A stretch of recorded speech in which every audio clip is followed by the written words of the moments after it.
hermosísima, que siempre nos tiene sorpresas maravillosas. Estamos aquí celebrando la presencia de nuestro compañero. Y quiero comentar que nosotros hemos tenido ya varios eventos relacionados con la lucha del 68. Tuvimos ayer al autor de murales, que es ahorita el autor de la jornada, y ya estamos como haciendo una tradición de tener algunos temas presentes, autores presentes, que tocan este movimiento, pues que sin duda alguna funda o le da imagen a la postura de izquierda de la sociedad mexicana, más o menos de los 50, 60, 70, yo creo que en 80 ya casi no, en 80 nos caímos un poco, pero pues gracias por venir. Este espacio, sin ustedes, oyentes, no tendría ningún sentido. Agradezco que se den un espacio. Muchas gracias, ingeniero Pacheco, si ahorita le cedo la palabra, por acompañarnos y por apoyar estos eventos, que aunque hay comentarios para que gasten en cultura, porque tiran el dinero de la cultura, es doloroso para nosotros que hemos crecido en un movimiento cultural, un movimiento de humanización de las actividades, que la gente todavía diga, es que la cultura no sirve para nada. ¿Y cómo que no sirve? Claro que sirve porque nos da fortaleza nuestra voluntad de justicia. Creo que lo que queremos es justicia. Les cedo la palabra al maestro Pacheco. Muchas gracias por su apoyo.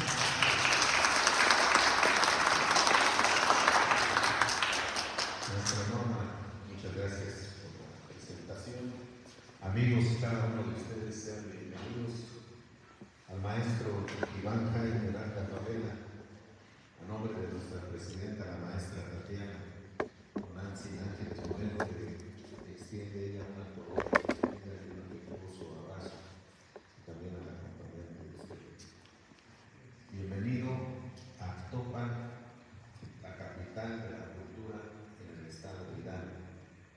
Quiero comentar que el 8 de julio, en nuestra ciudad, el ayuntamiento aprobó un decreto en el que nombran a nuestra ciudad, a nuestro municipio, o más bien a nuestra ciudad cabecera, como la capital de la cultura del estado de Hidalgo. Y eso, más que un eslogan, más que un título, tiene una importancia relevante para nosotros, porque reconozco la valentía, la visión que tiene nuestra presidenta municipal de no solamente de palabras, sino invertir recursos en el tema de la cultura, como un gobierno morenista, un gobierno de izquierda. Nosotros creemos que la cultura y el acceso a ella es un derecho que tiene nuestra sociedad, es un derecho al contacto que todos podemos ahora de manera cotidiana, puedo decir, porque maestro, cada semana tenemos por lo menos un evento cultural en Actopan, además de los festivales que se realizan en nuestra ciudad. Actopan tiene una riqueza gastronómica, artesana, pero lo más valioso, lo más bonito es su gente, la calidad de su gente de Actopan. Le doy una cordial bienvenida nuevamente, maestro, y vivir y contar 1968. Yo no sé ustedes, pero a mí siempre me ha causado curiosidad conocer más de lo que pasó en ese año y en esa fecha importante. Pero tener a una persona que lo vivió, pues es más interesante aún. ¿Qué es lo que tuvo ese movimiento que marcó un parteaguas en la historia de nuestro país? Para mí eso es muy interesante. En algunos de los eventos culturales, con algunos otros ponentes que hemos tenido, ese ha sido el diálogo que hemos tenido y las preguntas que hemos expuesto. Creo que somos muy afortunados que en Actopan, la capital de la cultura del estado de Hidalgo, podamos tener el contacto así de manera física, mirándolo a los ojos, a un personaje que vivió esa experiencia y que está aquí para vivir y contar en 1968, y que además seguramente tendremos la oportunidad de hacerle algunas preguntas que siempre quisimos hacer para quien vivió ese periodo triste, pero que no debemos engañar, que debemos de compartir. ¿Qué es lo que nos heredó a nosotros 1968? ¿Qué influencia tenemos todavía nosotros? Maestro, sea usted bienvenido, y es para nosotros un privilegio tenerle aquí y poder escuchar de viva voz, de una de las voces de esa fecha, lo que sucedió ahí en Vivir y Contar 1968 con el maestro Iván Jaime Uranga Amela. Yo les pido que lo recibamos con un cálido aplauso.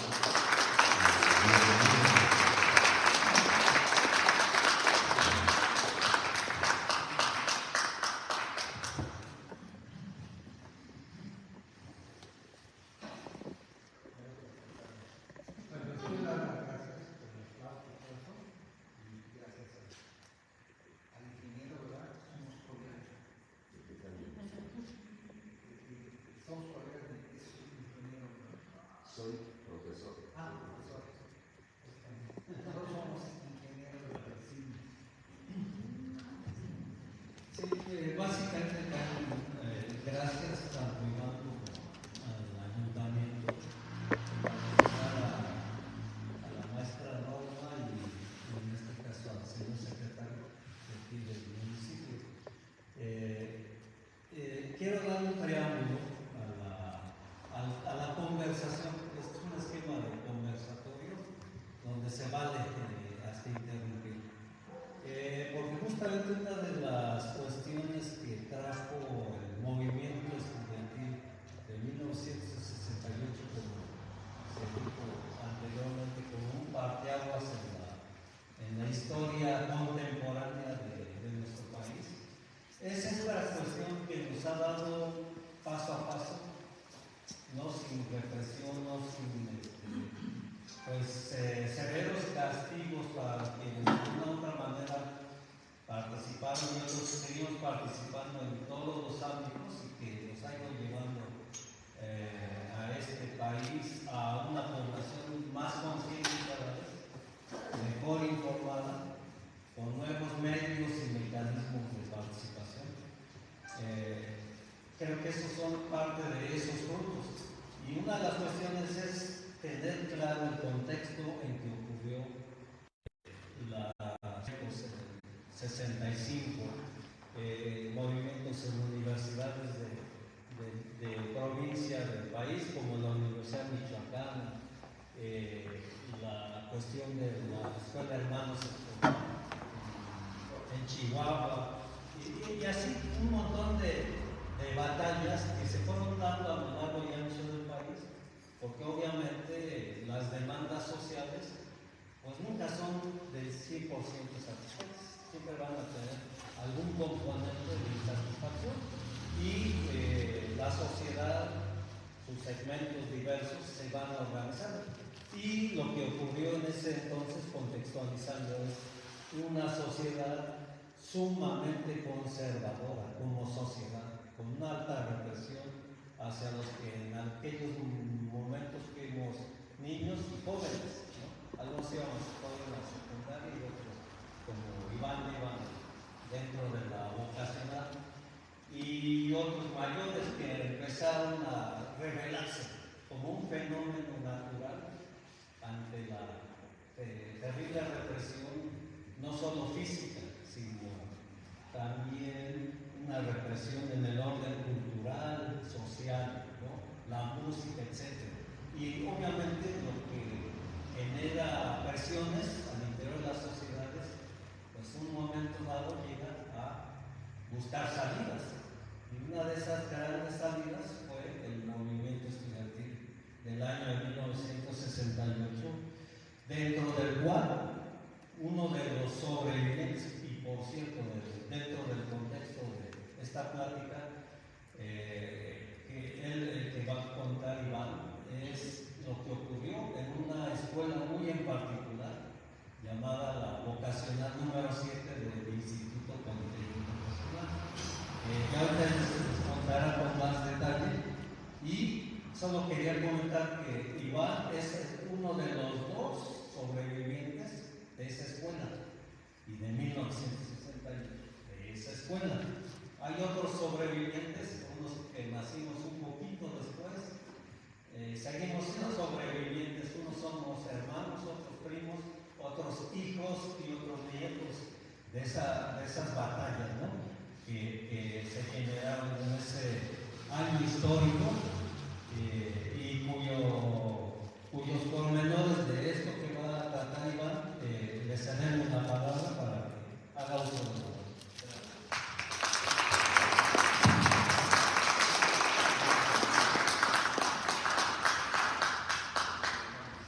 Muchas gracias, Fernando. Fernando y yo somos sobrevivientes de otro movimiento que se llama el Comité de Lucha de CIMI, Escuela Superior de Ingeniería Mecánica y Eléctrica. Nosotros fuimos miembros del Comité de Lucha surgido en el CIMI. Bueno, voy a empezar por el principio. Vocacional 7, a todos nos han contado que el socialismo fue algo que no sirvió para nada, que la Unión Soviética colapsó, que no sé qué.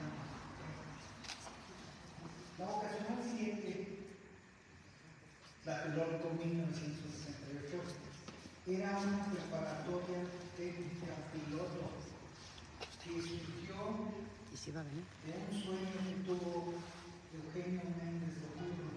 Dijo, la mayoría de los estudiantes del Politécnico veníamos de la secundaria y al entrar a la vocacional, que es el equivalente a la prepa, que era de 2 años, a la hora de escribir te decían ¿a qué área del conocimiento vas? ¿Ciencias físico-matemáticas? ¿Ciencias médico-biológicas? ¿O ciencias económico-administrativas? Venías de la secundaria. ¿Cómo elegías? Así. Te ibas de frente, porque alguien te había dicho que era padrísimo ser ingeniero, ¿no? Y te ibas a ciencias físico-matemáticas. O decías, no, yo quiero ser biólogo. Ibas a biólogo químico-biológico, ¿no? O te ibas a economía administrativa. Entonces, Méndez de Ocurro dijo, por eso los politécnicos son burros, porque no tienen una orientación vocacional previa a elegir sus carreras. Y entonces dijo, vamos a hacer una escuela piloto, y surgió un terreno que había sido de ferrocarriles nacionales, allí a un ladito de las pirámides de la Plaza de las Tres Culturas, y dijo, ahí vamos a hacer la preparatoria técnica piloto. Era un proyecto único en el mundo, la Boca 7. Entonces, se hace la Boca 7. Bueno, dicen, ¿en qué terrenos está? Bueno, pues está rodeada de una ciudad, la ciudad de Tlatelolco. ¿Cómo se llama? Santiago Tlatelolco. Es una ciudad que se construye con propiedad socialista, condominios. Si usted saca el pasillo, es propiedad común. Si baja la escalera, es propiedad común. Si baja dentro, es propiedad común. El techo de su departamento es propiedad común. El piso de su departamento es propiedad común. Entonces, colapsó la propiedad socialista, pero no. Aquí está. Y ahora la construyen hasta de los carteles inmobiliarios, ¿no? Entonces, eso le dio un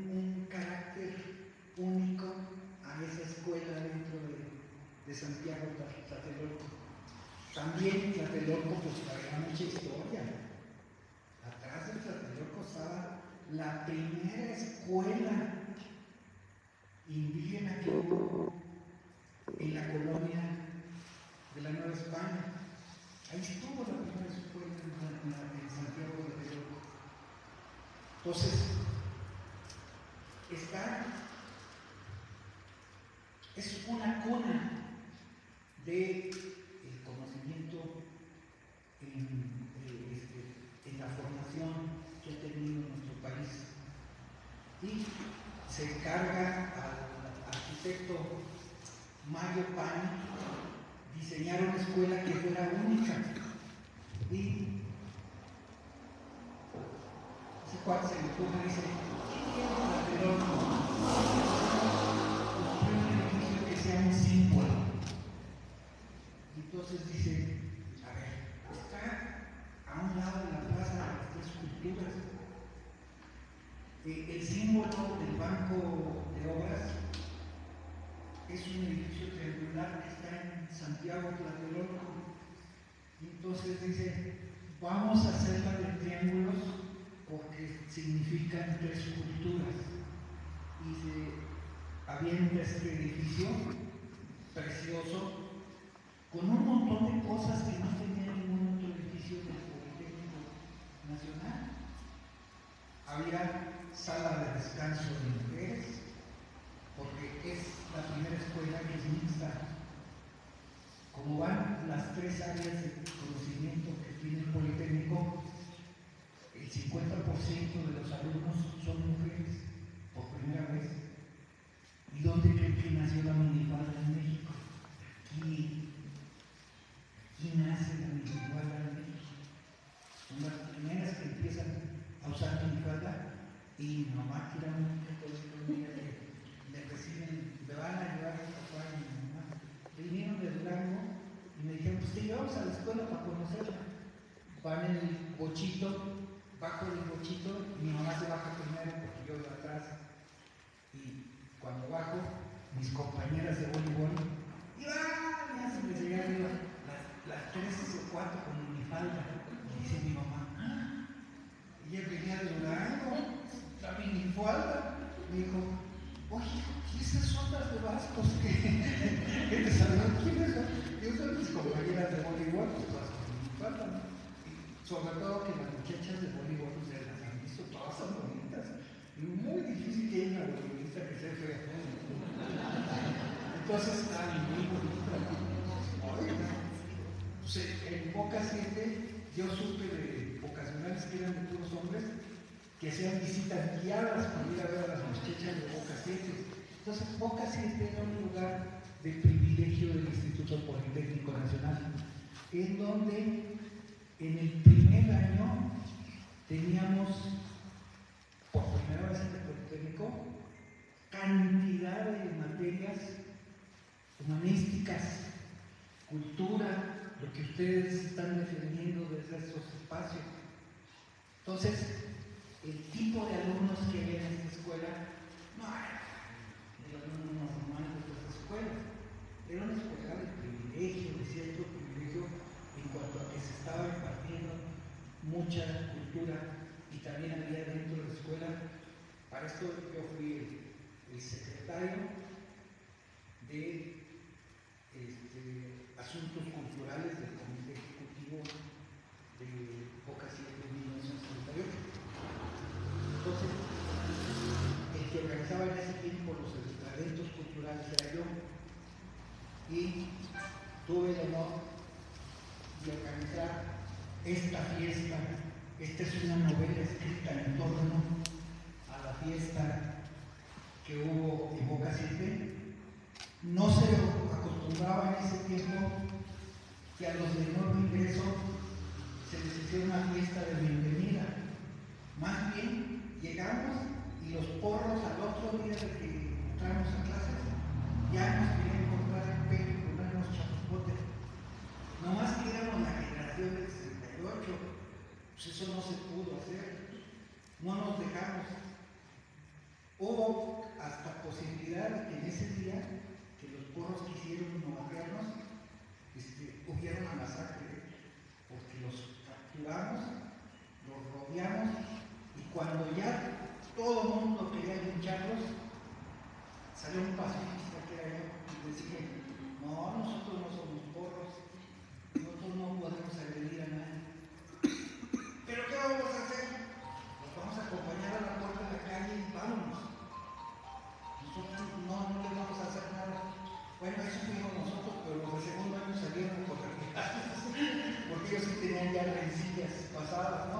Entonces, fue un año muy interesante porque venía una generación que no era todas las generaciones que había habido. Boca 7 se significa desde 1967, cuando estalla el movimiento de la escuela Hermanos Escobar allá en Chihuahua. Boca 7 fue la primera escuela que el Distrito Federal se puso en paro para apoyarlos. Por cierto, es una lucha que ganan los estudiantes. Se triunfó.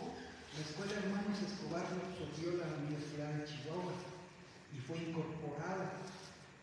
Entonces ni se cerró la escuela, sino que amplió su campo.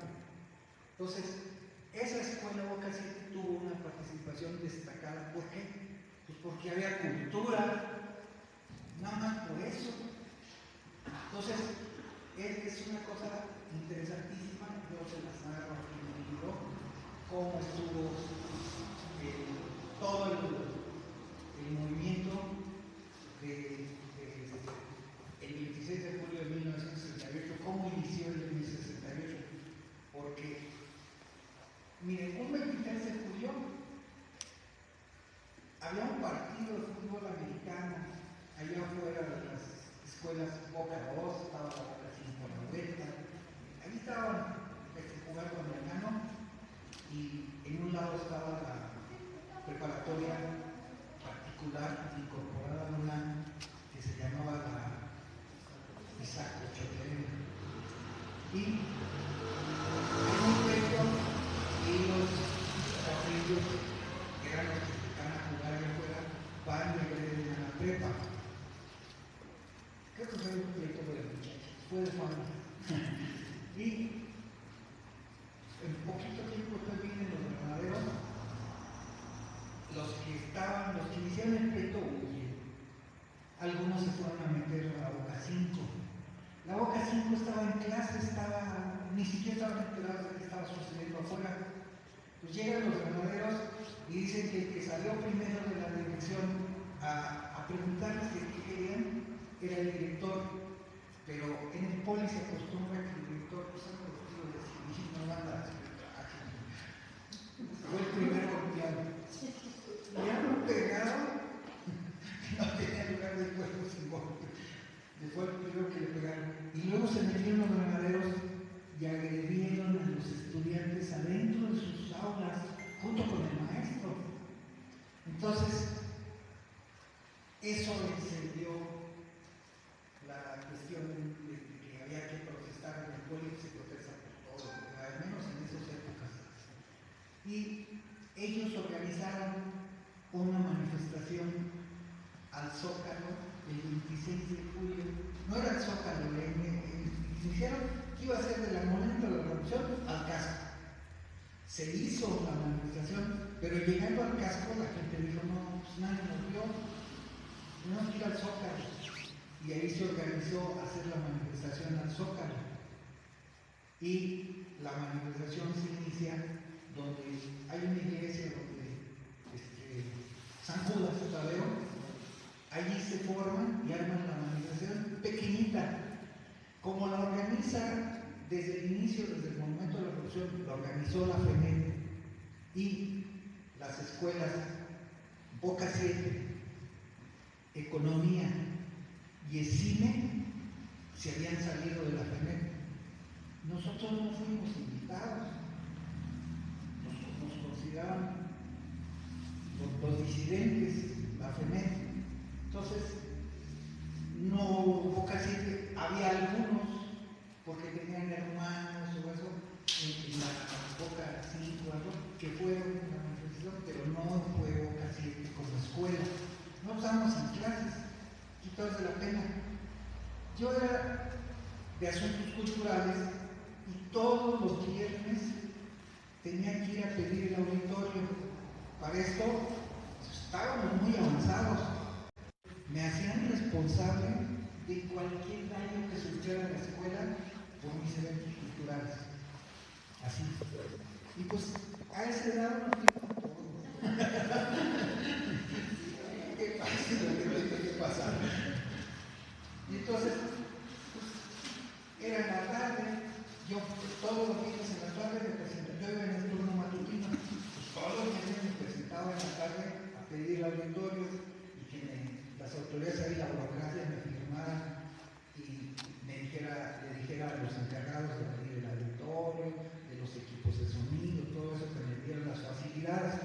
Yo pasaba una película o una conferencia. Tuve 3 conferencias del doctor Fausto Trejo. ¿Cuál es el otro que diga? No te lo sabes. El profe Fausto, el doctor Fausto. Muy avanzado de la Escuela de Economía, nos dio 2 conferencias sobre cómo se estaban transformando en el mundo las empresas en monopolios y cómo estaban dominando a los países que tenían las materias primas y cómo estaban desapareciendo casi toda la industria y las empresas que hay en otros países porque se formaba el monopolio y pues dicen, pero él era un adelantado de Juan García Reyes. Tenía una hermana que iba ahí en la tarde, en Boca 7, que fue la mejor oradora de las brigadas del movimiento estudiantil de 68. Se llamaba Oralia García Reyes, mejor conocida como la Chaforita. También en economía estaba otro hermano que se llamaba Jaime García Reyes, por Jaime, y yo también me llamo Jaime, y Jaime Piedras Olmos, que es un compañero de prensa y propaganda. Éramos los Jaimitos. Así nos decían, no, pues hay que ir los Jaimitos, diles que si podemos hacer la falta, lo diles que es otro, porque liderábamos. Tanto era el nombre Jaimito que nuestro compañero Vicente René, yo siempre lo conocí porque él decía, yo también soy Jaime René. Cuando se presentó conmigo me dijo que era Jaime René y yo siempre le decía Jaime, ¿no? Entonces eran los Jaimitos, la pandilla de los Jaimitos.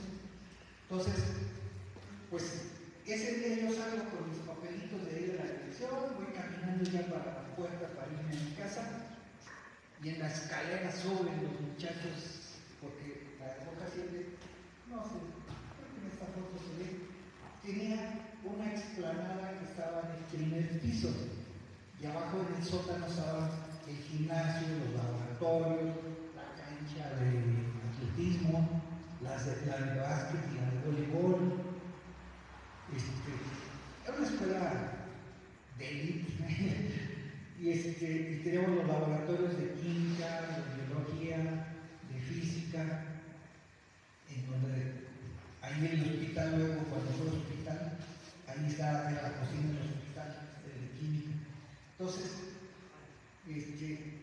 suben de la entrada por la escalera y me agarran a media escalera. No te puedes ir, nos tienes que ayudar, están golpeando a los compañeros politécnicos allá en la Alameda. Y él no puede decir, es como dijo Fox y yo, ¿por qué? Tengo que ver, pero ahí, ¿y qué tengo que ver? Es que tú puedes pasar a los grupos a hablar para que nos acompañen a defender a los que están golpeando en la Alameda. Entonces, ahí vamos, porque dicen que detrás de mí siempre está la aventura. Ahí vamos a hablar a los grupos y pasamos al primer grupo y estaba yo sorprendido. Salió el grupo entero junto con el profesor a hablar a los demás salones y luego enfrente llenamos 2 camiones, que fue los únicos que yo vi, porque yo fui en el primero, pero como había habido un movimiento en 1967, a mí lo primero que me dio ya cuando íbamos hacia afuera, dijeron, hay que ir por los tubos. Eran patas de respirador de dibujo, o sea, que se llevaban en la boca así de dibujo, que tenían en una junta tectónica y abajo de las escaleras estaba la bodega del tubo. Pues todos salimos con un tubo. Cuando llegamos allá al Palacio de Bellas Artes y nos vieron los ganaderos que todos traíamos tubo, los ganaderos empezaron a correr, porque estaban golpeando a gente desarmada, porque teníamos unos armados, empezaron a correr, y ellos mismos se habían puesto una trampa, porque habían puesto un autobús de ganaderos tapando madero, y nosotros llegamos por este lado, y ellos tuvieron que abrir camino entre nosotros para salir por 5 de mayo, para huir por ahí, y todavía nosotros los perseguimos hasta Motolinía, donde a ellos les llegó refuerzos y nos mandaron gas lacrimógeno. Cuando nos echaron gas lacrimógeno, yo toqué retirar, les dije, hay que irnos a la escuela a hacer una asamblea para discutir qué vamos a hacer. Y ese día hicimos la asamblea, y como me había tocado librería todas las rocas, me nombra la asamblea el tesorero y encargado de prensa y propaganda. Entonces, después contaron cómo sucedió.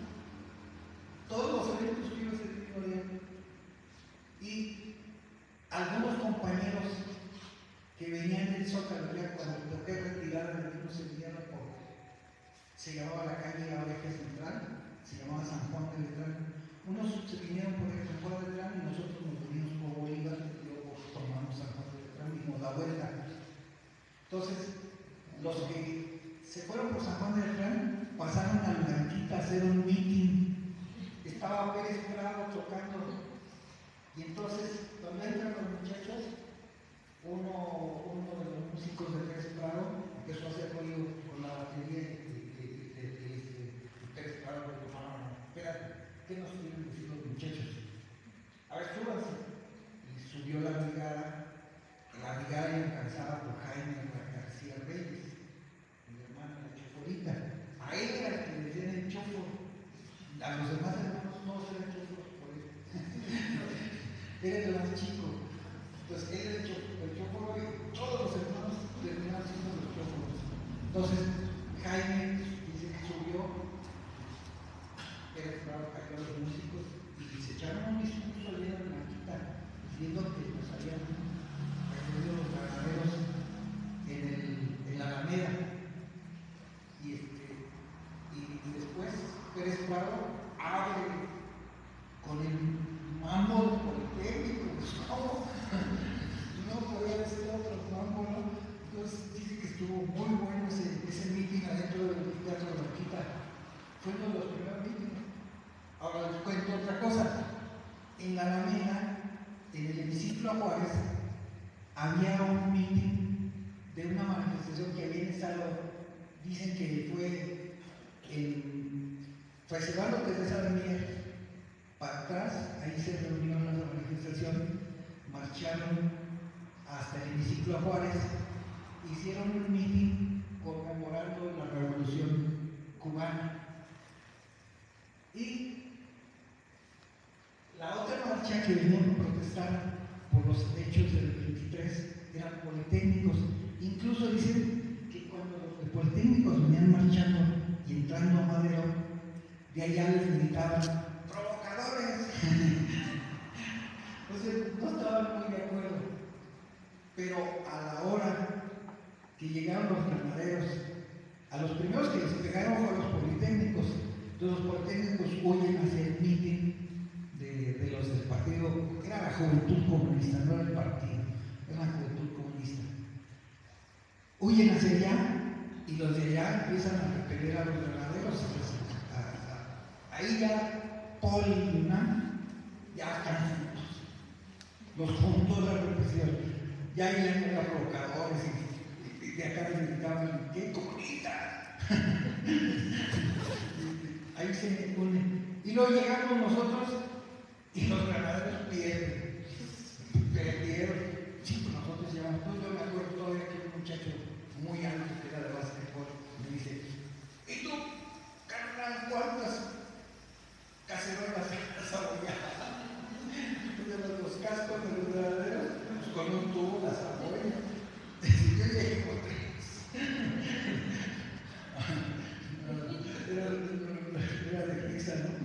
Pues eso sucedió, entonces se hace la Asamblea General para esto. No, hombre, esto es tremendo, ¿no? Primero, cuando llegamos nosotros del Zócalo, de allá veníamos y entramos a la vocacional, no sabíamos, nos dirigimos directo al auditorio porque estaba viendo, y yo iba ahí con el cuate de las llaves y me dice, no, ahí está abierto. Los de la FENEC tenían la mesa para denunciar que los politécnicos nos habían desobedecido. Entonces entro yo encabezando para anunciar que lo que había pasado en la manera, y caían en la tercera butaca, me empujaron los porros, los de la FENEC.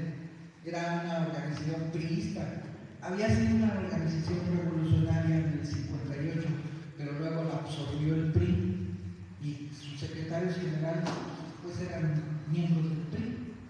Entonces ya éramos contrarios, ¿no?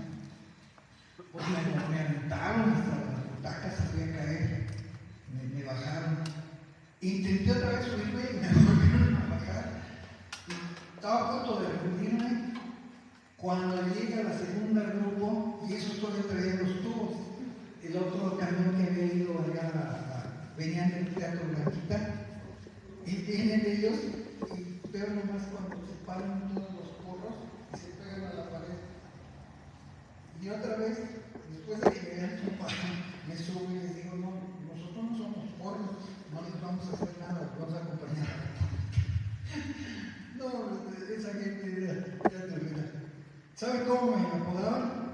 El pendejo que siempre perdona a los malos. Siempre perdona a los malos. Porque hay gente muy radical, pues ya no les hicimos nada, los acompañamos a la puerta y entonces nosotros nos quedamos con la mesa y yo con el micrófono y hago así. Yo nunca había estado en un movimiento estudiantil, no sabía qué decir. Y entonces, habla, pasó por 7 manos el micrófono. Entonces dije, si no tenemos propuesta. El problema de ser líder es que tienes que tener propuesta, pues ¿qué vas a decir? Y yo sé hablar en público, pero no, cuando no tienes propuesta, ¿de qué hablas? Y entonces les digo, ¿saben qué?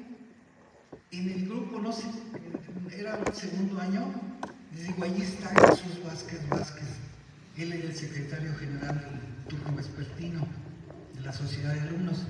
Digo, vamos por él. Y entonces fuimos, estaba en clases, pues la escuela estaba en clases.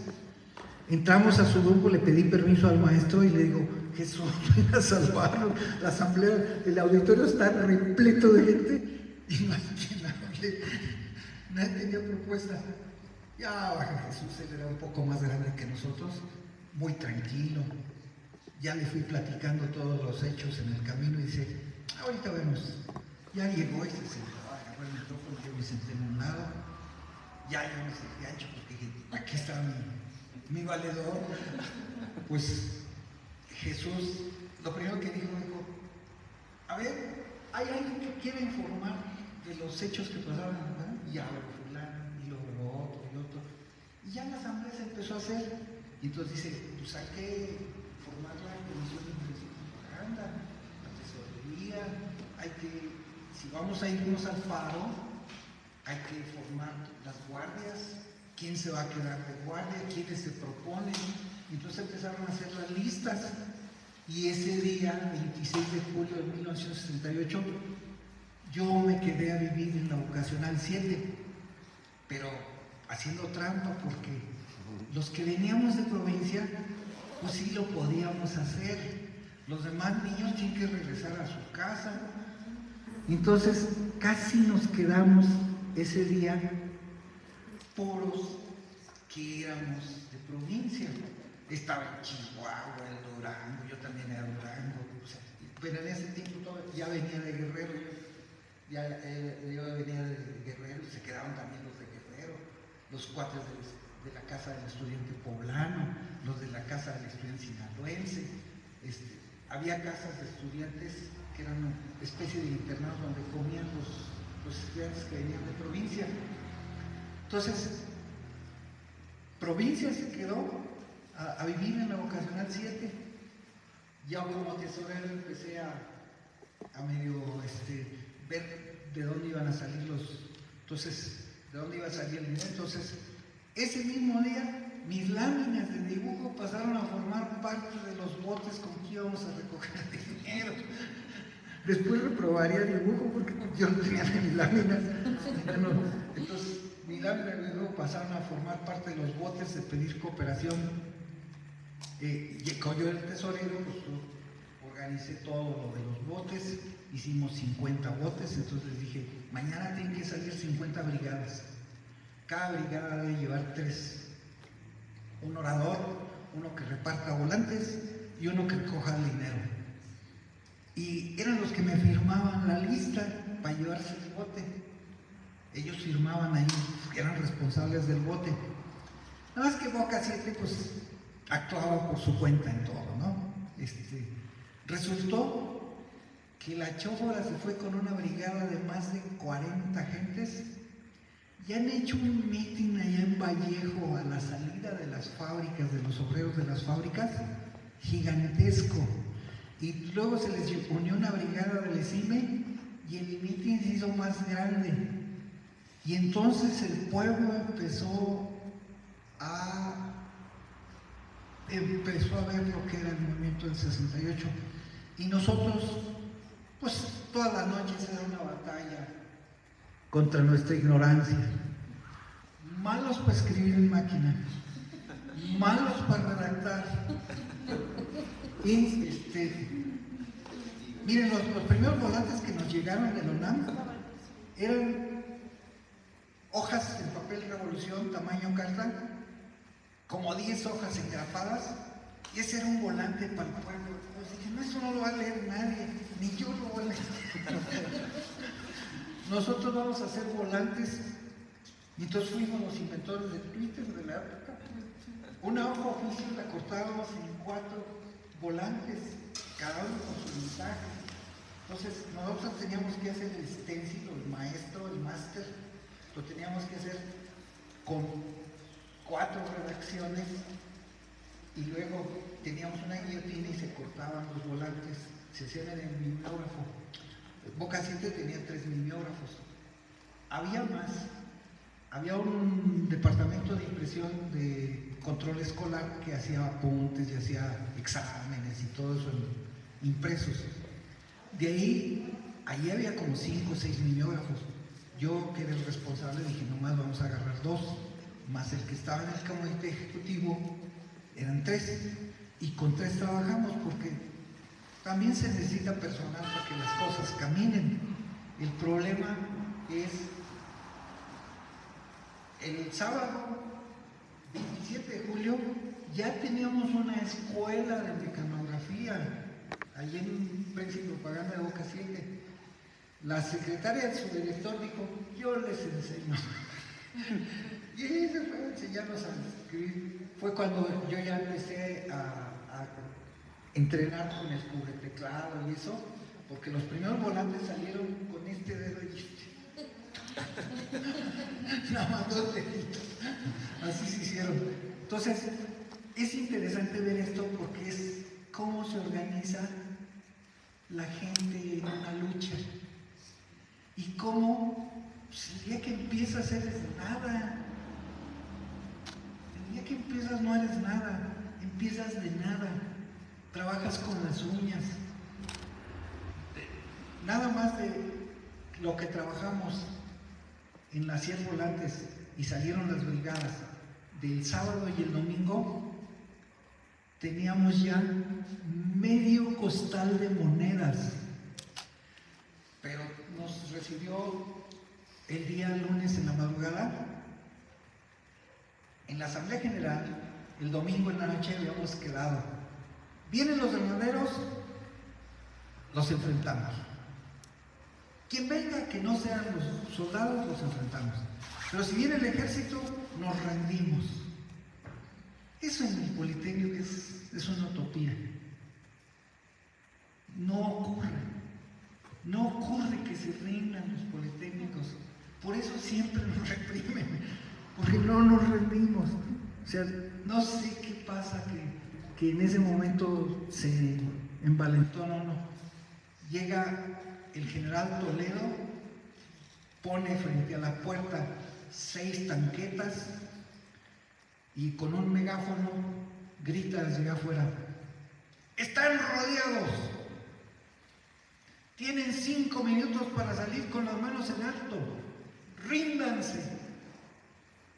De acá adentro de la escuela, de una bardita que se ve aquí, estaba el compañero Carpóforo de Guerrero, un guerrerense con otro megáfono, y yo allí en un lado y les dijo: nos rendimos pura chingada, vengan por nosotros. Y yo dije: nos rendimos. Y empieza a insultarnos, ¿no? Insulto tras insulto. Y pues el tiempo a correr.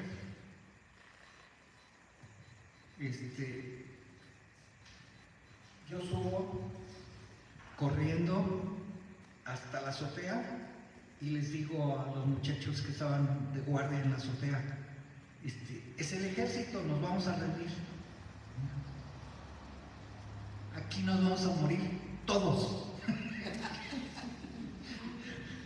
Solo uno que estaba ahí de Príncipe Paganda miró, se rieron conmigo, me dijo: ¿qué vamos a hacer? Les dije: mira, vamos primero a esconder los mimeógrafos, vamos a guardar el dinero, porque nosotros vamos a regresar. ¿Y ahorita qué vamos a hacer? Digo: vamos a huir. Vamos rodeados por el ejército. Y le dije: vamos a huir. Y todos se vinieron así, pensando. Nos bajamos todo, Príncipe, escondimos todo, nos bajamos a la explanada. Carpóforo seguía ahí agarrado del chombo con el general. Grito y grito, se gritaban de allá para acá y de aquí para acá. No decía una buena palabra en todo lo que hablaba. Era un guerrerense, nato. Los tenía apabullados con la lengua, ¿no?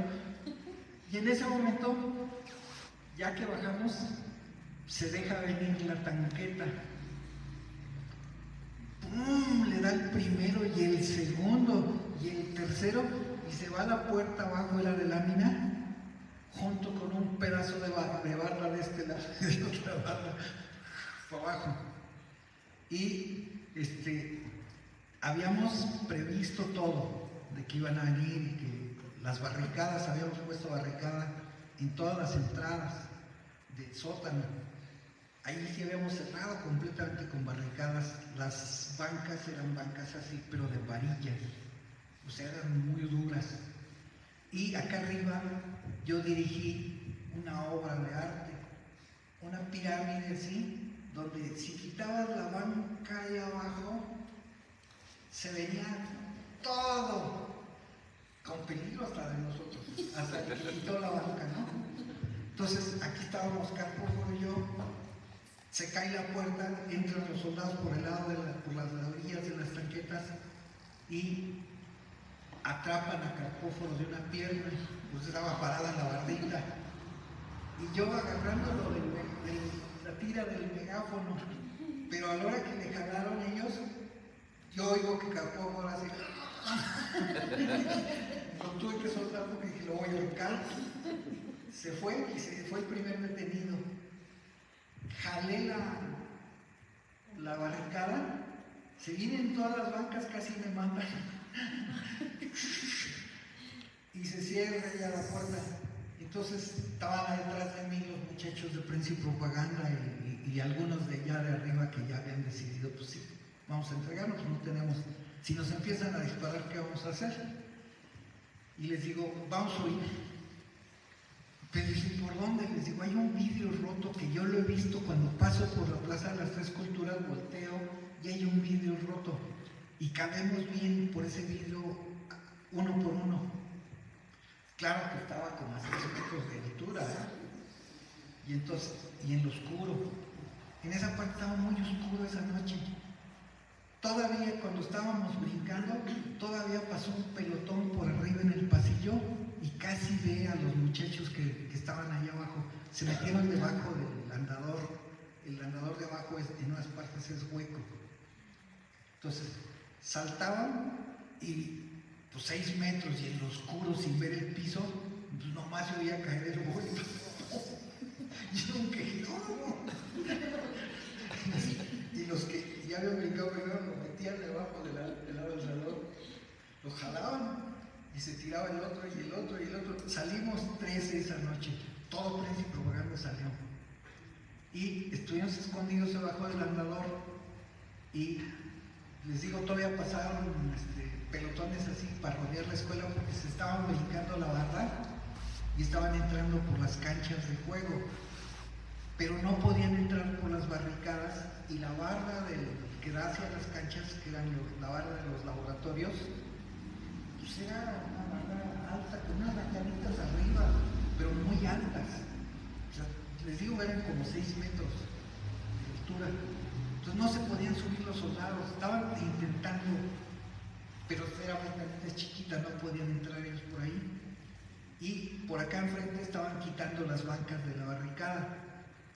Huimos nosotros ese día y de repente estábamos allá abajo y cuando les dije, ¿saben qué?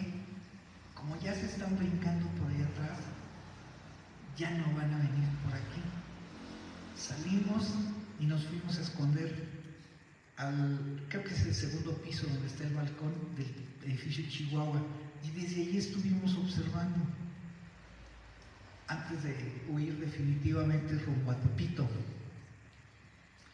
Yo venía de provincia, entonces no era muy conocedor de la ciudad. Afortunadamente había gente esa noche, en Prensa y Propaganda hubo gente de la colonia Morelos que de alguna manera nos guió y no había camiones hasta las 6 de la mañana que empezaban a circular y nos pasamos un buen rato, los que no vivíamos ahí cerca, formados en la cola de la CEIMSA. ¿Se acuerdan de la CEIMSA? Era la Conasupo antigua. Nos formamos ahí en la cola de la CEIMSA y ahí estábamos seguros, venimos por la leche. Esa es la aventura. Entonces, todo lo que les narro aparece en las aventuras aquí. ¿Cómo me puedo decir? Esta es una crónica porque son puros hechos que, aunque no hayan aparecido en ningún documento ni nada de eso, pues ocurrieron. Hay demasiadas evidencias para demostrar que ocurrieron. Y contesté una pregunta con este escrito que me hicieron una vez en Morena. Me dijeron, estaba Berta Luján, creo que estaba Claudia, y entonces una compañera que se llama Zoya Fernández Mejía preguntó, oye Iván, tú que has estado en los movimientos, dinos cómo se forma un militante. Esa pregunta, ¿cómo la contesto? Es muy difícil decir cómo se forma un militante.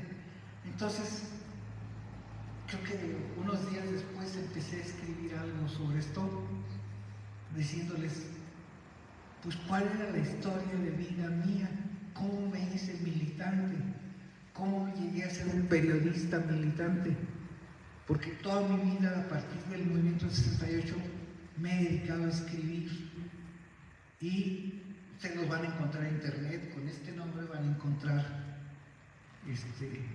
más de entre artículos, ensayos, monografías, todo eso, y artículos de periódico. Debo tener más de 1000 documentos que he escrito a lo largo de 55 años ya del movimiento estudiantil del 68, los he ido escribiendo.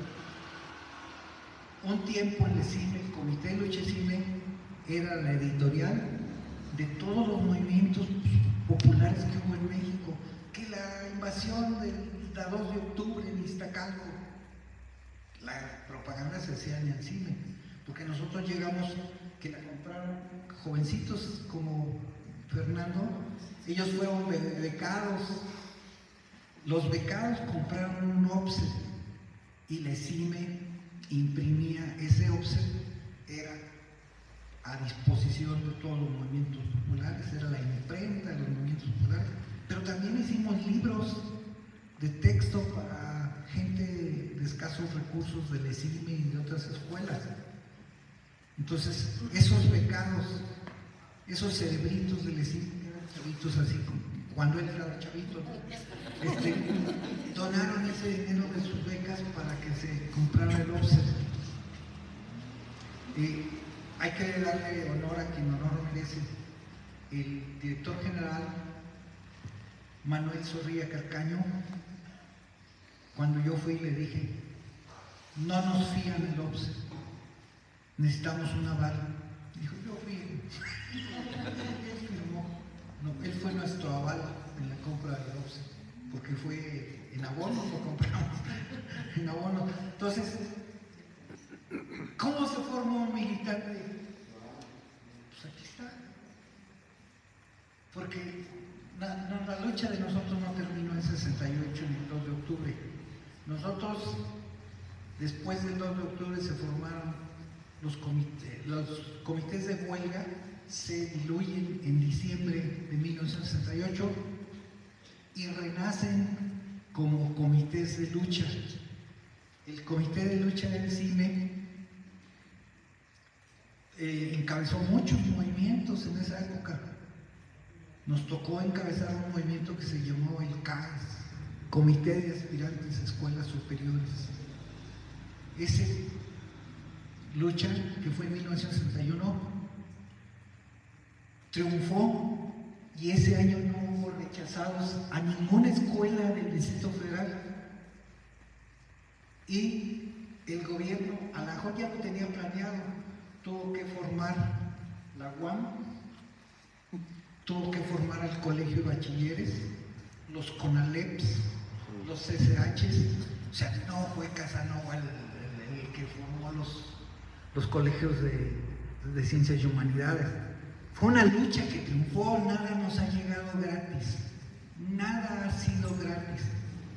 Y esos muchachos de este 68, en 1988, andábamos apoyando a Cuauhtémoc Cárdenas. Y esos muchachos fundamos el PRD, que se nos pudrió. Y esos muchachos fundamos Morena. Y en esas estamos. En esas estamos. Seguimos en la lucha. Porque el pueblo mexicano es un pueblo de lucha. Y es el primer pueblo que hace la primera revolución social del mundo. Y triunfa. ¿Y por qué sabemos que triunfó? Pues porque seríamos peones. Si no hubiéramos triunfado, si nuestros abuelos no hubieran triunfado, seríamos peones. Y muchos de nosotros venimos de esos que en 1910 se alzaron.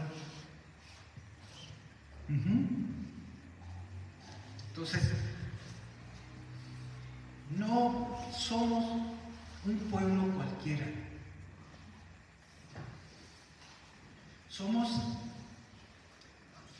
el pueblo que ha defendido a la especie humana en el planeta. Entonces, los invito.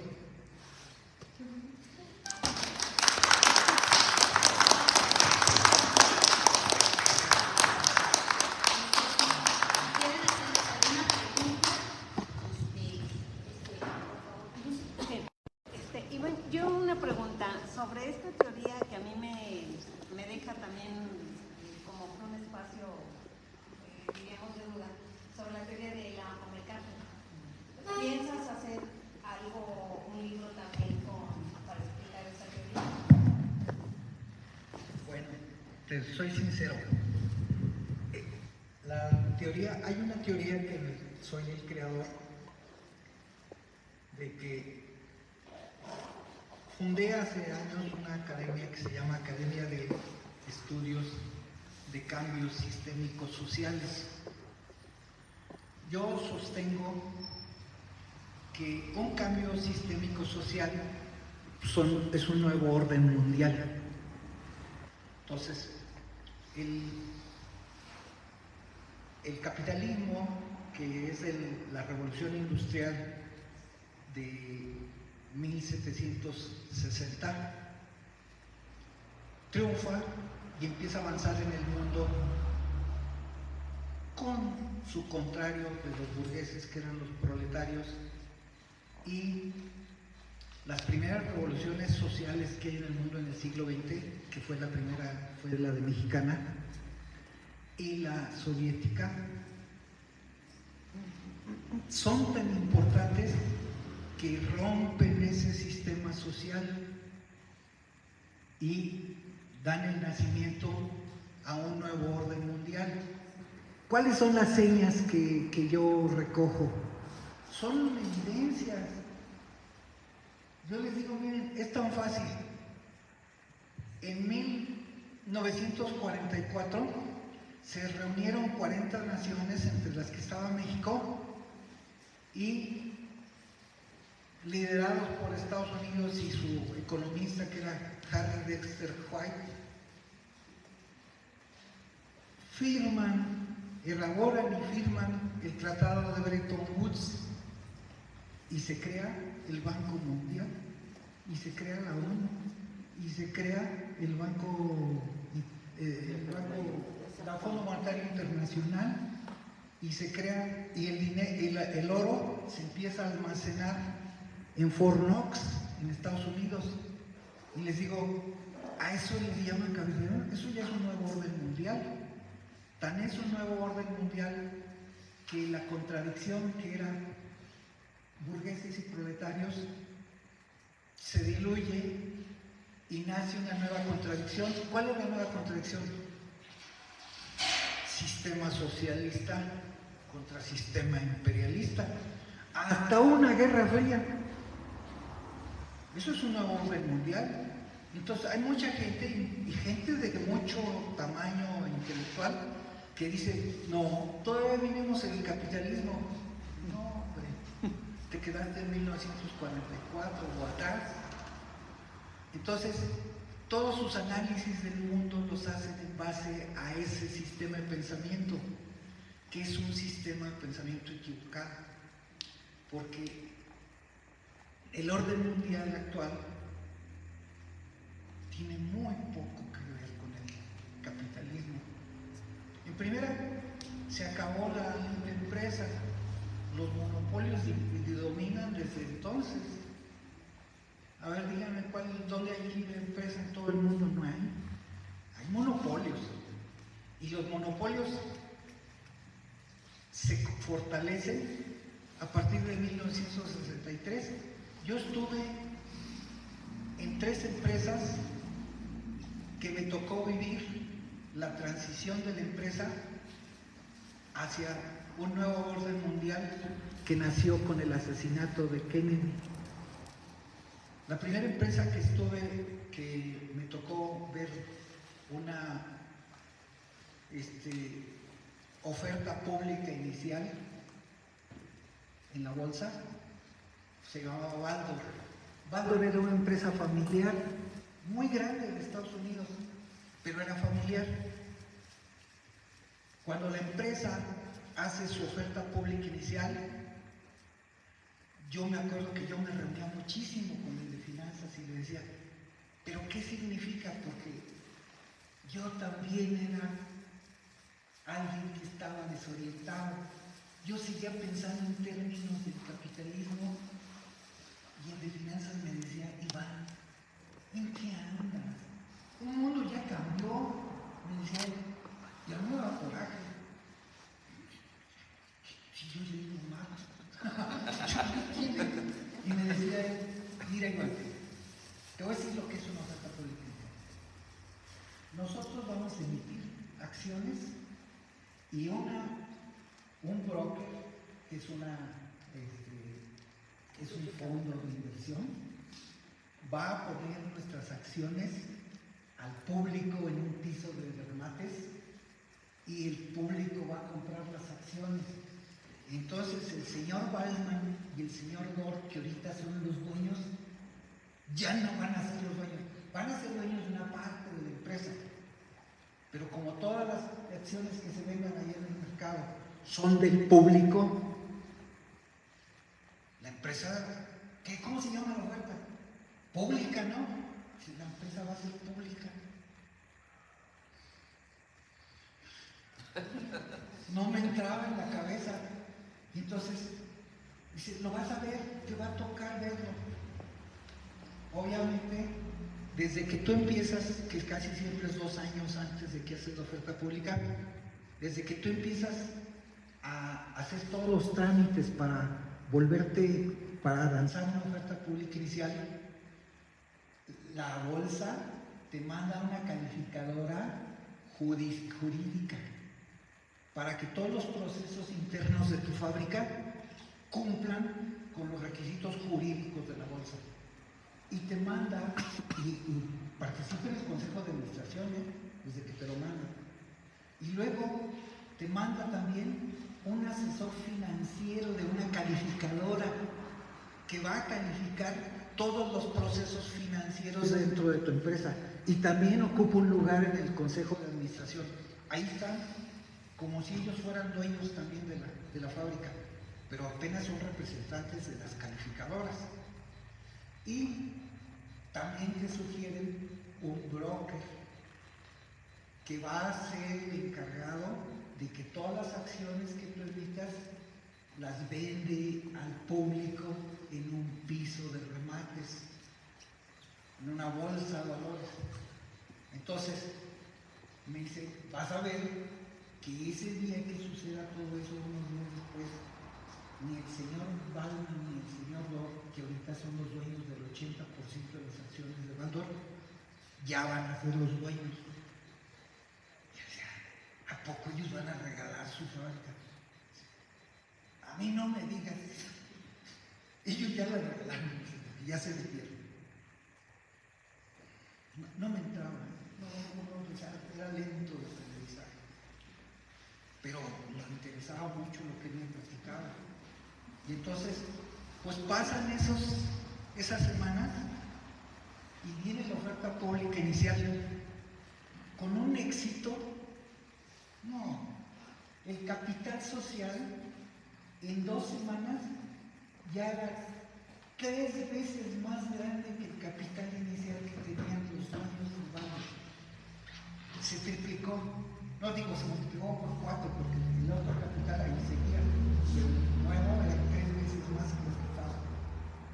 Y entonces le dijeron al señor Waldman, pues vas a ser siguiendo dueño de tus acciones, pero ya no eres el director, ya no eres el presidente, te vas a jubilar. Ya estaba grande el señor Waldman. Y el señor Dor huyó antes. O sea, síganse, les respetan, les pagan sus regalías, todo. Pero la empresa que cotiza en bolsa es pública. Y luego yo le dije al de finanzas, bueno, ¿y quién compró las acciones? ¿Quién tenía el dinero para comprar todas esas acciones? Que eran 3 veces las acciones que tenía Baldor. Y me dice, no te lo vas a creer. La AFL-CIO, su fondo de jubilación, su fondo de retiro, su fondo de ahorro, el de retiro y el de jubilación, invirtieron en las acciones de Baldor. Pero también nuestros empleados, todos son dueños de un pedacito de Baldor, dice, porque la primera oferta que se hizo inferior y los trabajadores compraron acciones y los directivos de la empresa compraron acciones. Pues todavía viendo todo eso en vivo y a todo color, mis dudas siguieron existiendo. Fue cuando vivo ese mismo proceso en Honeywell, donde, digo, pues si tenían razón. Y luego me cambio a trabajar a Walmart y me toca el proceso en que Aurrera se convierte en Walmart, en Walmart mexicana, y lanza una oferta pública inicial. Entonces, ¿dónde están los dueños de las empresas? Muchos son fondos de ahorro, retiro y jubilación. Otros son fondos de inversión, de brokers que venden acciones. Pero el capital de las empresas es público. Pero los que somos dueños de las empresas no lo sabemos. No lo sabemos. ¿Ustedes sabían esto? Yo no lo sabía. Bueno, yo quedaba en eso, pero en la semana pasada fuimos a comer con un compañero que ha sido de finanzas del Sindicato de Telefonistas de México, de Teléfonos de México.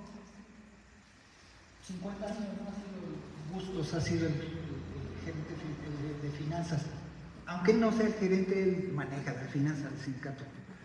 Él nos estaba platicando, ya ven que ellos son los dueños del sindicato independiente que hay en México. Y el sindicato independiente afilia a los trabajadores de la Volkswagen de Puebla. Y me dice, ¿qué crees? La Volkswagen de Alemania, el sindicato de la Volkswagen de Alemania, sí sabe que la Volkswagen, ellos son los dueños. El sindicato sabe, sí, ellos controlan en la bolsa, saben dónde invierten el dinero de los trabajadores de la Volkswagen, en qué empresas lo invierten y en qué empresas no. Se retiran de esta y invierten en otro lado y todo eso. Y dice, y entonces me acordé de cuando me decía el de finanzas de banco, Iván, ¿en qué mundo vives? Lo que yo te estoy diciendo es lo que pasa aquí y lo que está pasando en el mundo. Lo que tú me dices está en los libros y lo escribió Marx en 1800 y tantos y todo eso. Pero eso es pasado. Eso ya pasó. Esto es ahorita. Entonces, muchos que hemos trabajado en empresas, el dinero de nuestra jubilación, de nuestros afores y todo eso, somos dueños de algunas empresas, pero no lo sabemos. Porque los que nos dominan son los que administran nuestro dinero. Es dinero de nosotros, pero ellos lo administran. Y no nos van a decir. No les conviene. Pero, ¿cómo se llama el sindicato de la Volkswagen en Alemania? Es un sindicato que ellos tienen mucha lana invertida en la industria automotriz. Entonces, grábenselo aquí. Todas las empresas que hay en el mundo son públicas, las más grandes del mundo son públicas. Walmart es pública, cotiza en la bolsa. A lo mejor nuestro fondo de pensión tiene invertido ahí dinero, pero nosotros no lo sabemos. Además, siempre nos dicen cuando perdemos, cuando ganan no nos dicen. Pero tenemos una clase social que administra nuestro dinero.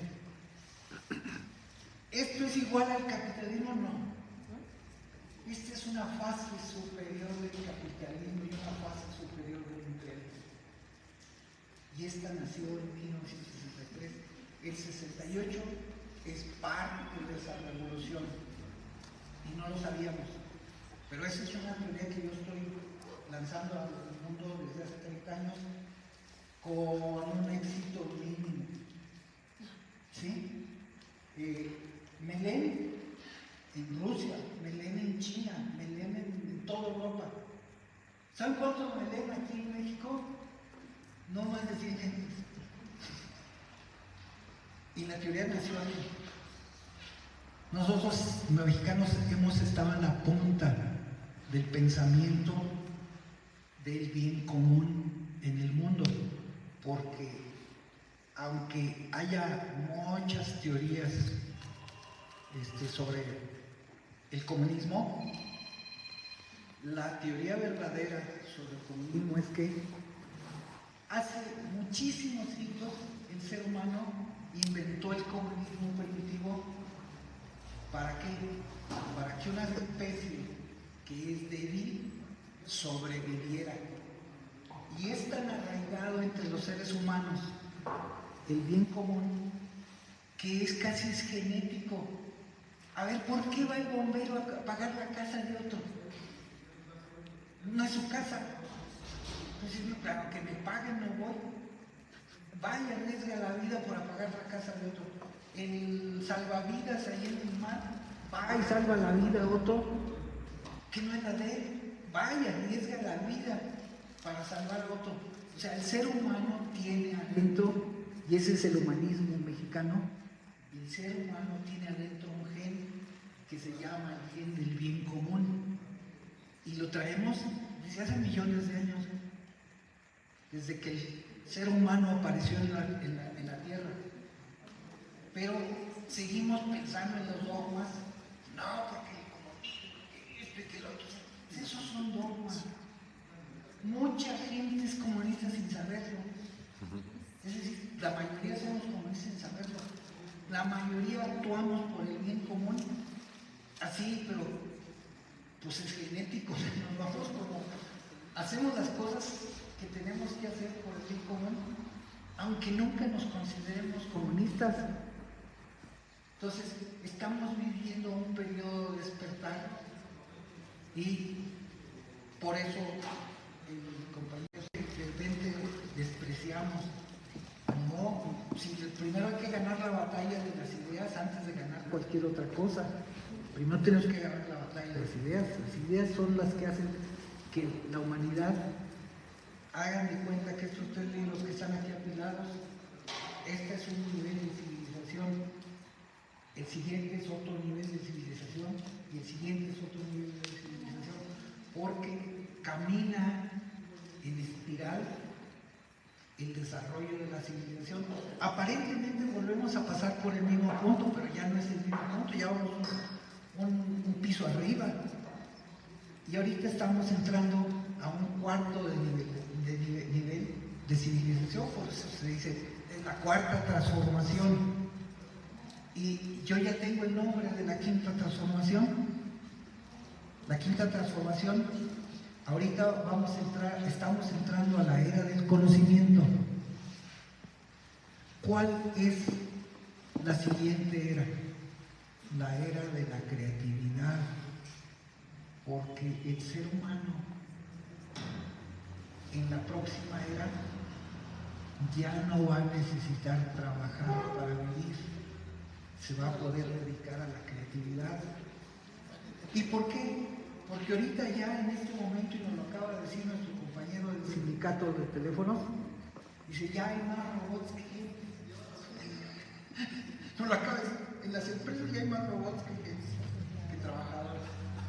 Entonces, la productividad ha crecido en forma exponencial, pero el sueldo de los trabajadores y los trabajadores corren en forma lineal, en forma aritmética.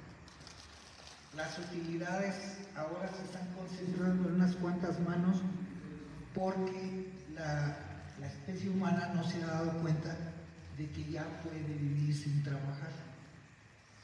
Pues no nos habíamos dado cuenta que somos los dueños de las empresas, menos que podemos vivir sin trabajar, porque ya hay más robots que personas en las fábricas. De hecho, ya se calcula que el 80% de la producción de productos que vemos en el mercado, algo tuvo que ver un robot en ello. Ajá.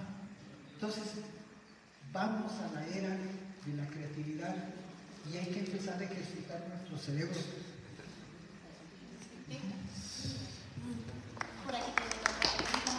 Sí, yo quisiera leerle algo. Primero, está bien interesante ver cómo nos han enseñado en las escuelas a estar orgullosos de las revoluciones, pero a su vez se piensa que las revoluciones se han hecho pidiendo permiso. Lo escribo para quienes critican a las feministas. Hay que entender también que el Estado-Nación mexicano no es un aliado de las minorías. A veces pareciera que no hemos avanzado nada, porque aún hoy existe la represión estudiantil, como sucedió el 19 de septiembre del Instituto de Artes de la UAH pensamiento colonial como sistemas vigentes aún hoy en día. También me causa temor que hoy existan movimientos de ultraderecha en jóvenes y estos están a la alza. Tal vez en contextos específicos podamos decir que vemos algo parecido a la conciencia social, pero la realidad es que en las universidades el eco patriarcal se hace presente en todos los estratos sociales. Es decir, vemos a millennials y centennials con pensamiento de boomers. Pero eso sí, gracias por dar testimonio de ello. Los aymaras dicen que el pasado está enfrente, ni perdón de olvido y solo la justicia traerá la paz. Muchas gracias.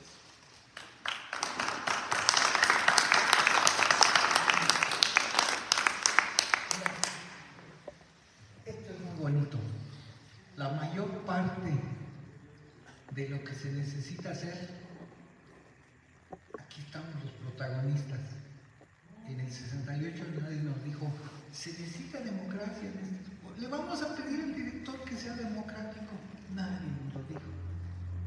O sea, las cosas se hacen y las haces en base a la conciencia. Y es donde tenemos que trabajar. Esta reunión, ¿qué estamos haciendo? Ya les surgió ahí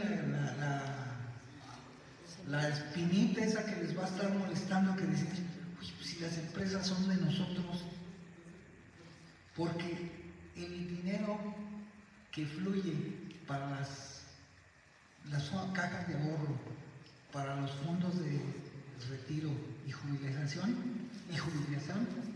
fluye cada quincena. O sea, sigue fluyendo. Y es un dinero que sale de la sociedad y se va a un lugar donde después nosotros no tenemos el control. Entonces, ¿quiénes son los que tienen que tomar ese control? ¿Quiénes son los que tienen que transformar el mundo? Nosotros.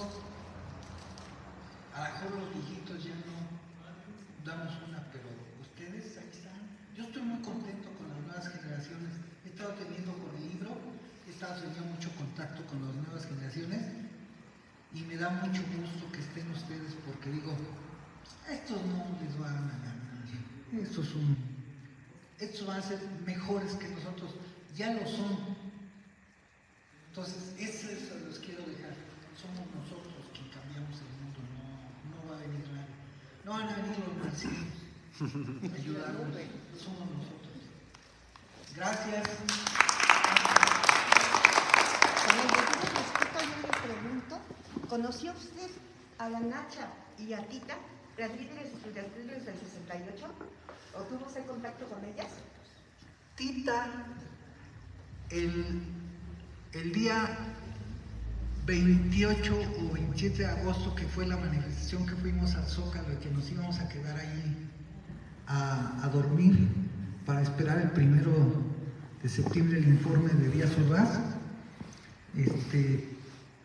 Ya se sabe que nos desalojaron los tanques y nos rodearon y nos aplastaron contra la catedral. Tita dirigió el himno del Nacional ahí en la catedral.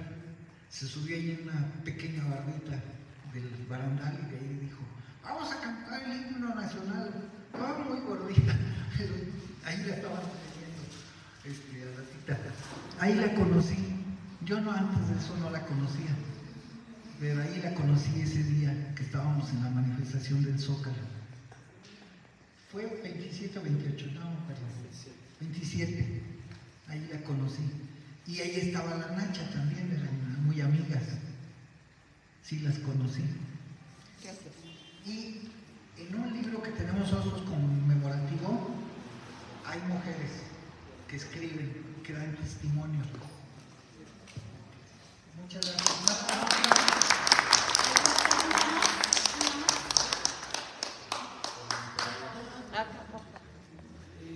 ¿Podría ahondar un poquito, no sé, en la manera de sus actividades del tiempo, cómo se vivieron las horas previas o las pocas horas de ese día? Miren, el 2 de octubre les voy a decir qué sucedió en Boca 7, porque es donde yo estuve prácticamente recluido. Boca 7 es atacada y narro todo el evento en el libro. El día 18 de septiembre en la noche, ya casi para cambiar el día, o sea, fue la noche del 18 y madrugada del 19, llegó un batallón paramilitar y todos mis compañeros con los que yo había convivido desde el 26 de julio, los asesinan. Nosotros esa noche habíamos ido a la UNAM porque había asamblea de consejo. Habíamos regresado de allá y a mí me pasan mucho estas cosas. En la puerta yo venía con 5 amigos que venían de allá, que nos había tocado ya ver que el ejército entró a la UNAM. Llegamos a Boca 7 y en la puerta yo les digo, no, yo no voy a subir a dormir allá arriba. Me dicen, ¿por qué? Digo, es que soy el tesorero y luego a la 1 de la mañana van y me despiertan para mandar a traer las tortas. Y le digo, y estoy muy cansado, yo dormía 1 hora todos los días durante todo el movimiento, pues estaba molido. Y le digo, yo me voy a dormir acá en la cocina. Y entonces uno de los compañeros, veníamos 5, me dice, ah, mira, hay colchones en el gimnasio. Ponemos unos colchones abajo y nos dormimos arriba y con otros colchones nos tapamos. Porque yo no quise subir ni por las cobijas. Dije, si me ven, a la 1 o 2 de la mañana van a querer, a las tortas, ¿no? Que ya tenemos mucha hambre, ¿no? Pues nos dormimos ahí. 2 de ellos se salieron y se fueron a dormir a esta parte. Aquí arriba había un paso de gato, pero era frío, era de metal. Se subían al plafón de yeso del auditorio y ahí se dormían. Yo les había prohibido porque estaba muy peligroso, pero les daba lo mismo, porque pues, el plafón yo lo veía que estaba detenido de alambres. Dije, con el peso de ellos se van, subían a dormir allá.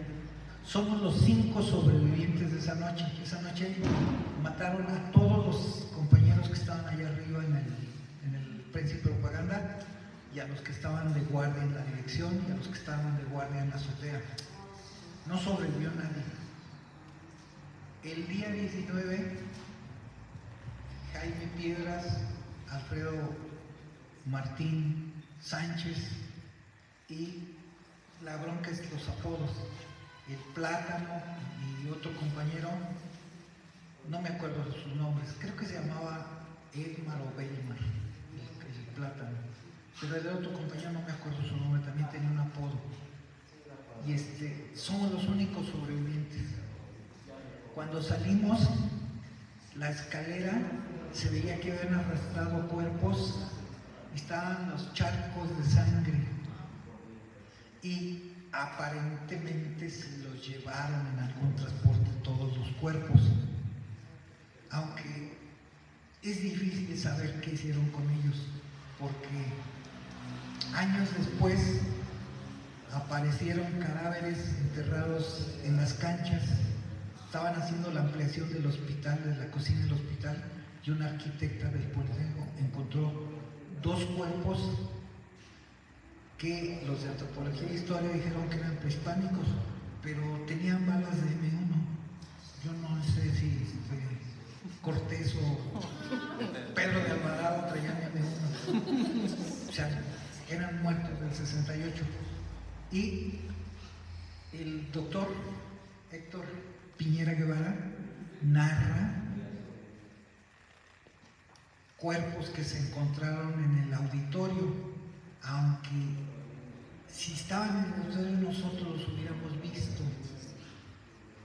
Yo creo que los muertos que aparecieron en el auditorio fueron hubo 2 luchas campales enfrente de Boca 7, donde los vecinos son los que defendían el edificio. No, los estudiantes, ya había pocos estudiantes. Y allí en el auditorio aparecieron 40 y tantos cuerpos. Es lo que narra él aquí. Entonces, para nosotros, a ver, no sé cómo se sientan ustedes que de un día para otro se queden sin un amigo. es un shock.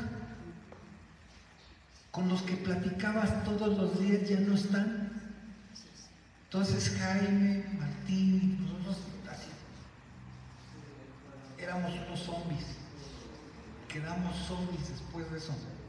Yo me acuerdo que iba yo a casa de mi hermana y me decía mi cuñado, oye, y ahora tú siempre hablas mucho, ¿por qué ahora te tenemos que sacar las palabras con tirabuzón? Pues estaba en shock, no hablaba, estaba mudo, o sea, no quería hablar, simplemente estaba así. Entonces, para nosotros, eso fue el 19 de septiembre. Todavía hubo 2 batallas campales allí, que fue el 21 de septiembre y el 22, en donde los vecinos corrieron a los granaderos. Vinieron los granaderos con refuerzos y los volvieron a derrotar los vecinos. Y luego el 23 llega el ejército y toma el edificio. Y ya no se salió, se quedó el ejército adentro. El mitin del 2 de octubre se da con la Boca 7 ya tomada por el ejército. O sea, ya la represión estaba muy fuerte. Esa es la historia. Los zombies, pues ya no fuimos al 2 de octubre, estábamos choqueados. Además, no sé dónde tuvieron la mala suerte Jaime Piedras y Alfredo, que los detuvieron y ellos fueron a parar hasta Tlaxcuac. Estaban detenidos el 2 de octubre ellos. A ellos les llegó la gente que detuvieron en el 2 de octubre, llegó allí a donde ellos estaban detenidos. Entonces, para nosotros es así como una página medio oscura, algunos, porque pues, la historia sucede para cada quien diferente, ¿no? Y la vives de diferente manera. Del 2 de octubre, los únicos relatos que tenemos pues es de otros compañeros que estuvieron ahí. Muchos era la primera vez que iban a un evento. Los que venían atrás pues, veníamos ya de eventos pasados y ya no llegamos al 2 de octubre. Nosotros habíamos sido masacrados antes. O por lo menos pues estábamos en una situación muy difícil y luego no tuvimos ninguna ayuda de algún psicólogo, nada. La vivimos así en carne, a lo vivo, ¿no? Y muchos años nosotros seguimos conviviendo, Jaime Piedras, Alfredo y yo convivimos en 1969, pero ni ellos hablaban ni yo sobre ese asunto. Así como que tu mente lo borra, porque son cosas que te causan mucho dolor. Y tu mente... Esto que les estoy platicando, me hicieron una entrevista en Radio Universidad y la que me estaba entrevistando insistió y insistió del 19 de septiembre y les voy a decir qué pasó. De repente empecé a hablar y se necesitaba un maldito calcetín para metérmelo en la boca, porque no dejaba de hablar. Y en ese momento solté todo. Y estaban así, todos viendo, así, y yo hable, platicando toda la situación. No lo había dicho en 50 años, porque fue el 50 aniversario, no me había salido. Mi mente lo había escondido y no hablaba de eso. ¿Por qué? Porque me causaba mucho dolor. Pues todos tus amigos los perdiste, pues el dolor es fuerte. Habíamos convivido 55 días viviendo y durmiendo ahí en la escuela y los pierdes, o sea, te quedas así. Por buen rato yo no tenía amigos, o sea, te quedas así aislado. O sea, es algo muy duro. Yo ahora lo entiendo, pero digo, si en aquella época alguien nos hubiera ayudado, nos hubiera llevado un psicólogo, porque fue un evento muy difícil, porque comíamos, dormíamos, todo ahí en la escuela. Y te quedas un día para otro sin nadie y dices tú, no te hallas en tus amigos.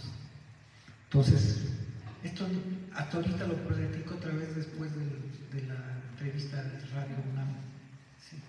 Yo creo que así como para ustedes representó algo fuerte, también de la otra parte, y se lo comento porque tuve la oportunidad de conocer a un militar que estuvo en ese movimiento desde el 68.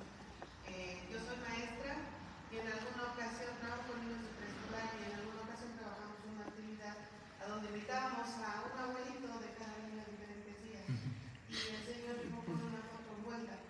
No puedo decir su nombre ni dónde trabajaba, Sí. pero llegó con una foto envuelta, a mí me sorprendió, se acercó y me dice, maestra, yo le quiero comentar algo, pero solamente usted no a los niños.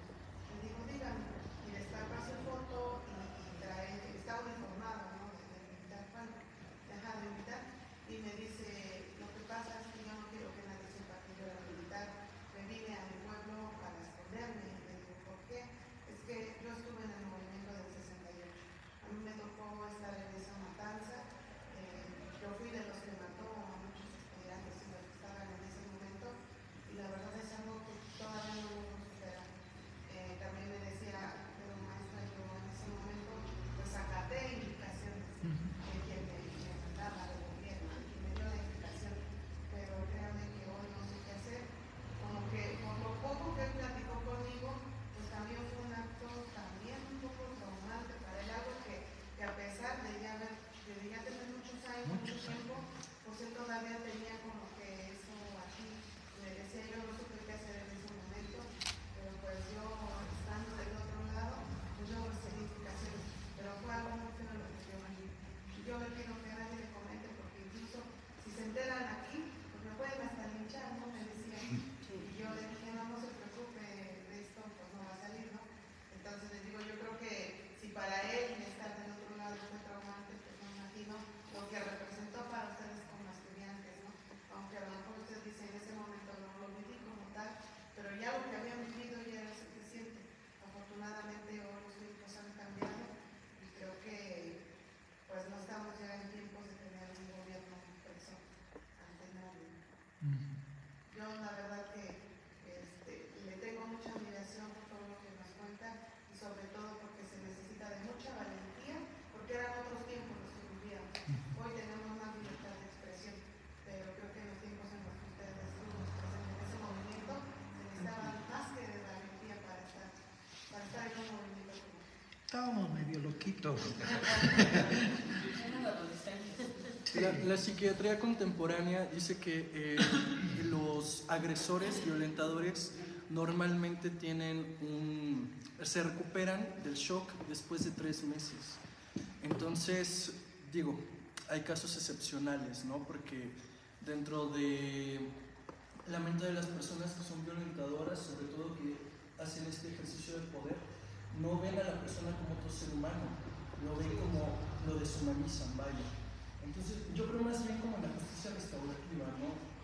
Que los grupos indígenas, los grupos de autogobierno, como los zapatistas, es lo que buscan, que haya una restauración. Bueno, quito una vida, pero en lugar de quedarme con la culpa, ¿cómo restauro ese daño? Entonces, eso sería. Gracias.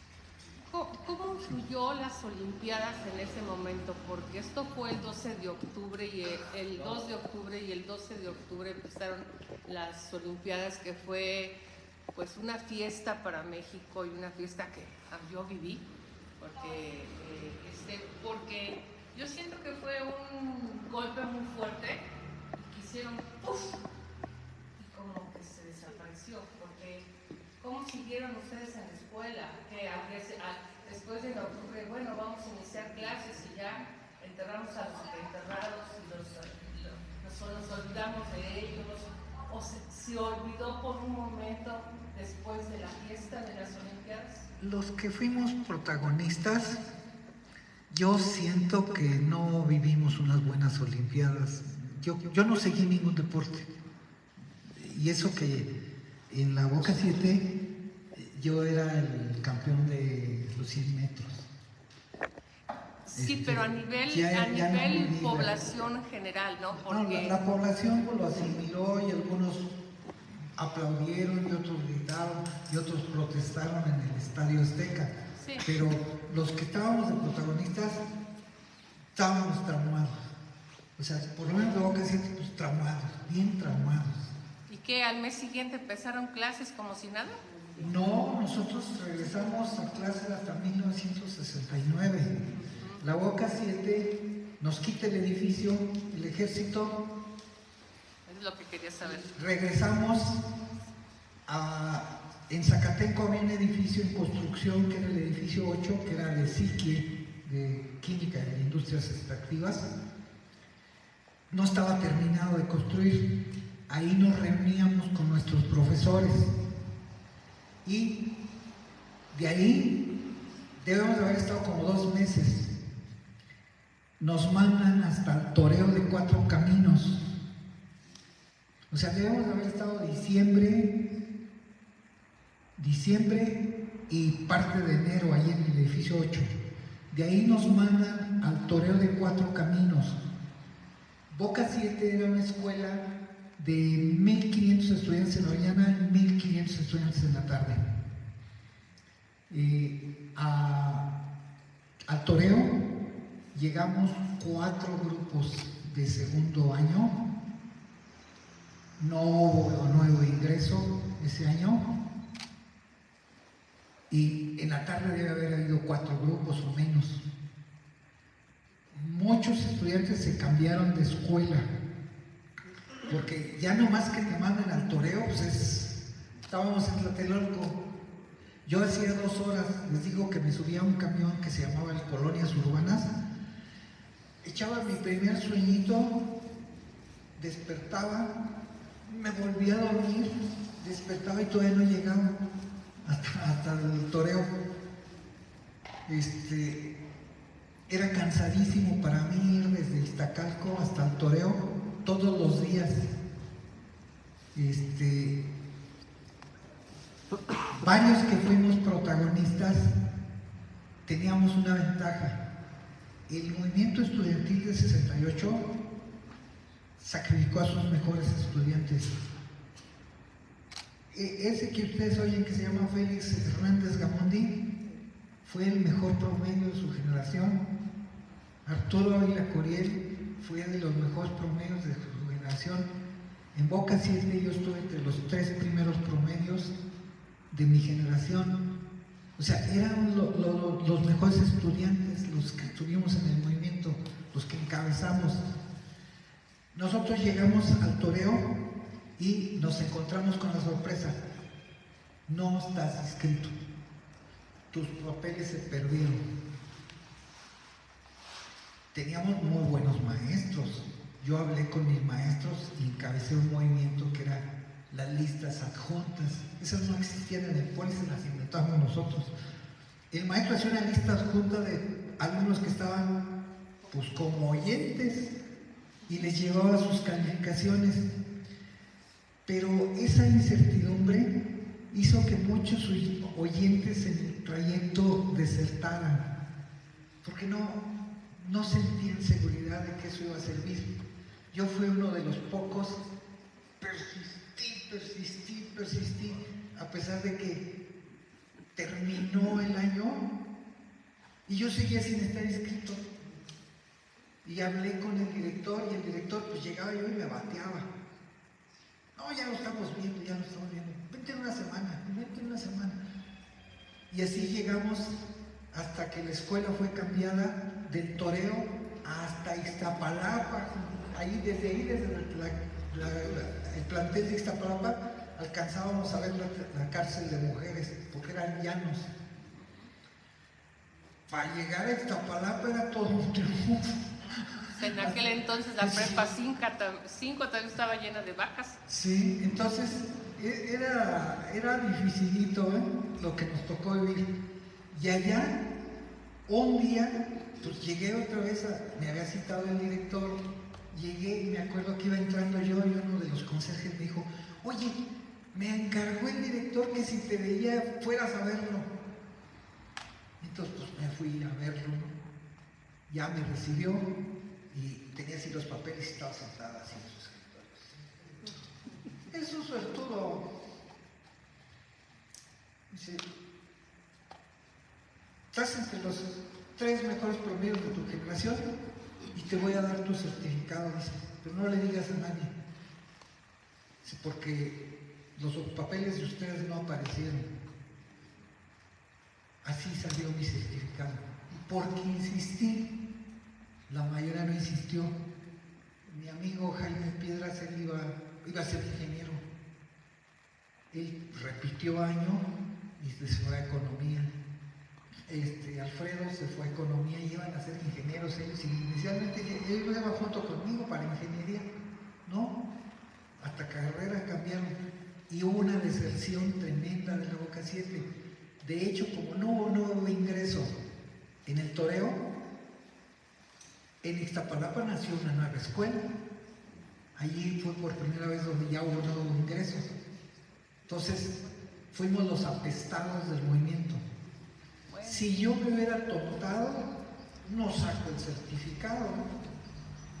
Si no era porque yo con los maestros cumplía y hacía las tareas y participaba y todo, pero no tenía calificación. Estaba en una lista, en un cuaderno cuadriculado, mi nombre con las calificaciones. No era otro papel más que ese. No aparecía en las listas oficiales. Nuestros papeles se perdieron en el momento. Sí.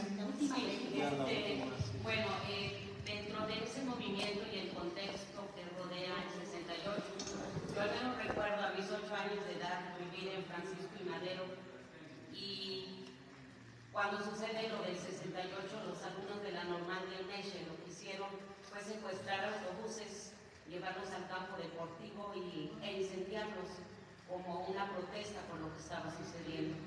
A mis 8 años recuerdo aquí en Actopan ver a los muchachos de la Ciudad de México, del movimiento del 68, venir a botear y ser apoyados por los comerciantes que les daban alimentos para que los pudieran llevar. Esa parte de la historia de México que ustedes tienen tatuada en la piel, nosotros como mexicanos también es una parte de la historia viva que no debe de ser olvidada, porque a raíz de eso sucedió esa gran transformación. Fue parteaguas para que, como usted dijera, esos muchachos formaron parte de ese partido. Esos muchachos apoyaron a Cuauhtémoc Cárdenas. Esos muchachos hicieron eso. Esos muchachos lograron ser parte de esa transformación de México. Y qué bueno que en estos momentos acompañen a nuestro gobierno de la 4T, porque todas esas ideas que ustedes tienen, por esas ideas que lucharon tanto, es que México se está transformando. Y no me queda más que rendirle un fuerte aplauso y agradecerle el compartir con nosotros esa historia tan dolorosa, porque como usted dice, es algo que me traumó durante muchos años. Es algo que para poder hablar de ello de verdad tenemos que hacer muchas cosas a un lado para podernos contar esa parte de historia. Y esa parte de historia que debe de estar viva en nosotros como mexicanos, porque de ahí surge todo. Muchísimas gracias, le agradezco. Gracias.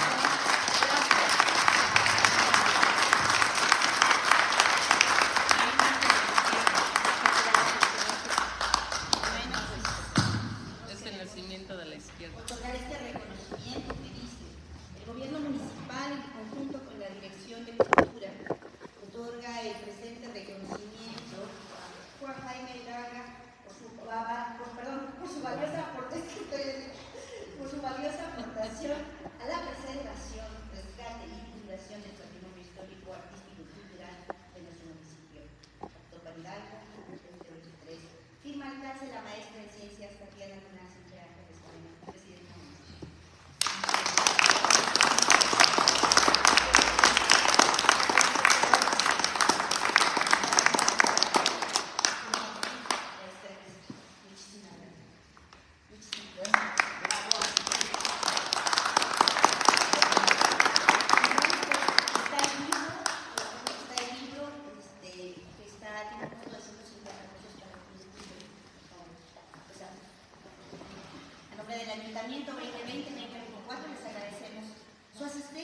en este evento. Muchísimas gracias.